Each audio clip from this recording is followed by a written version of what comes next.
Přátelé, já vás zdravím. Připravuji do nabídky další byt na prodej. Tentokrát to je byt ve Stráži pod Rálskem v ulici Mlýnská.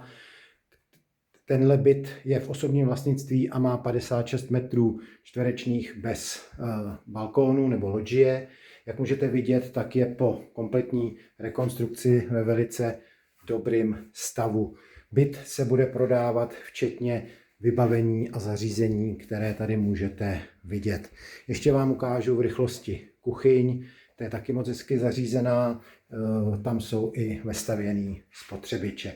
Takže pokud byste o ten byt měli zájem, nebo o podrobnější informace ještě než to půjde do veřejné nabídky, klidně mi zavolejte nebo napište, řeknu vám o tom víc a případně se sem můžeme jít i rovnou podívat. Mějte se hezky a ahoj.